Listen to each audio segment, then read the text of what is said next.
محمد اللہ العظیم ونصلی علی رسولہ الکریم اما بعد۔ اگر آپ بریلویوں کے جلسے میں نہ بھی گئے ہوں تو آپ نے انٹرنیٹ کے اوپر بریلویوں کی تقاریر خوب دیکھی ہوں گی۔ ان لوگوں کی تقریروں میں ایک خاص بات آپ کو دیکھنے کے لیے ملے گی کہ یہ کبھی نماز کے اوپر بات نہیں کریں گے، یہ کبھی زکوٰۃ کے اوپر بات نہیں کریں گے، یہ کبھی کسی دین کے مسئلے پر بات نہیں کریں گے۔ یہ صرف علماء دیوبند کے خلاف بھونکیں گے اور اپنا پورا جلسہ اسی بات میں ختم کر دیں گے۔ کوئی ایک ایسا مولوی شاذ و نادر نظر آئے گا جو لوگوں کی اصلاح کی بات کرے گا، ورنہ تو علماء دیوبند کے اوپر طرح طرح کے الزامات اور بہتانات لگانا ہی ان کے جلسے کا مقصد ہوا کرتا ہے۔ اور اگر آپ جلسے کے اندر جا کر دیکھیں تو ان کے جلسے میں بیٹھے ہوئے افراد بھی 4-6 ہوا کرتے ہیں، چلاتے اس طریقے سے ہیں کہ جیسے بہت لمبا چوڑا مجمع ہو، لیکن وہاں پر موجود لوگوں کی تعداد کچھ نہیں ہوا کرتی۔ لیکن بہرحال یہ لوگ اس طرح کے بیانات کیوں دیتے ہیں، کیوں یہ اصلاحی باتیں نہیں کرتے؟ میں خود بتاؤں اس سے پہلے آپ ان صاحب کی گفتگو سماعت فرمائیں اور سمجھیں کہ یہ کیا کہنا چاہ رہے ہیں۔ بولے پوری تقریر ہو گئی بے بہادی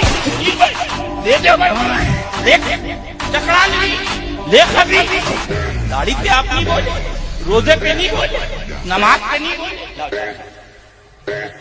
میں نے کہا یہ بتاؤ اگر کوئی ڈنڈا سر پہ مارے تو کیا بچاؤ گے؟ سر بچائیں۔ بولے سر بچائے گا۔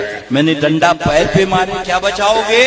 بولے پیر بچائے۔ ہم نے کہا ڈنڈا مارے سر پہ اور تم پیر بچاؤ تو کیا ہوگا؟ بولے سر پھٹ جائے گا، ہم مر جائیں گے۔ میں نے کہا پتہ چلا حملہ جہاں ہو حفاظت وہی کی جائے گی، وہاں کی جائے گی۔ انہوں نے حملہ ہماری داڑھی پہ نہیں کیا، جی، ہماری نماز پہ نہیں کیا، ہمارے روزے پہ نہیں کیا، ہمارے ایمان پہ حملہ کیا۔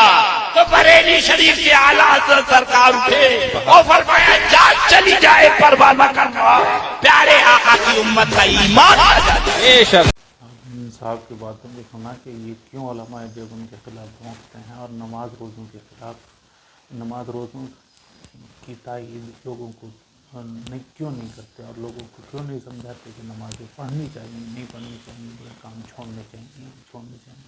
کیونکہ یہ سمجھتے ہیں کہ ہمارے ایمان کے اوپر حملہ ہوا ہے۔ یہ جانتے ہیں کہ کوئی شخص نماز پڑھے گا، کوئی شخص دین کی طرف متوجہ ہوگا تو اس کی سمجھ میں یہ بات آئے گی کہ میری ضروریات تو اللہ تبارک و تعالیٰ پوری کرتا ہے، تو مجھے کسی اور کے پاس مانگنے جانے کی کیا ضرورت پڑی ہے؟ تو ان کی دکانیں بند ہیں۔ لہذا لوگ دین سے دور رہیں گے، دین سے بے شعور رہیں گے، دین کا انہیں کچھ عطا پتہ نہیں ہوگا، تو ہی وہ اللہ کو چھوڑ کر دوسروں کے آگے ہاتھ پھیلاتے پھریں گے، کبھی کسی کے، اور کبھی وہ جائیں گے اجمیر اور وہ یہ سمجھ لیں گے کہ اب مجھے نماز پڑھنے کی، روزہ رکھنے کی یا کوئی دین کا کام کرنے کی ضرورت نہیں ہے، مجھے شراب چھوڑنے کی، مجھے جوا چھوڑنے کی، کسی بھی بری لت کو چھوڑنے کی ضرورت نہیں ہے، کیونکہ اب تو میں ایک ایسے دروازے سے نکل چکا ہوں جس دروازے کا نام جنتی دروازہ ہے، اور جو بھی اس دروازے سے نکلتا ہے اللہ تبارک و تعالیٰ اسے جنت میں داخل فرما دیتا ہے۔ جب وہ یہ سمجھنے لگے گا تو پھر اسے کیا ضرورت پڑی ہے کہ اللہ تبارک و تعالیٰ کے سامنے پھر تو وہ ان کی جیبوں کو بھرے گا۔ یعنی ان کے نزدیک لوگوں کی اصلاح، لوگوں کا دین معنی نہیں رکھتا۔ ان کا مقصد یہ ہے کہ ان لوگوں کے خلاف بھونکا جائے، ان لوگوں کے اوپر بہتان لگائے جائیں، جھوٹے الزامات لگائے جائیں، جو لوگ انہیں دین کی باتیں بتاتے ہیں اور یہ بتاتے ہیں کہ تمہاری تمام ضروریات ایک اللہ وحدہ لا شریک پوری کر سکتا ہے اور کرتا ہے، اور کسی کے اندر یہ طاقت نہیں ہے۔ تو جو شخص یہ بات کہے گا وہ ہی ان کے ٹارگٹ پر ہوگا۔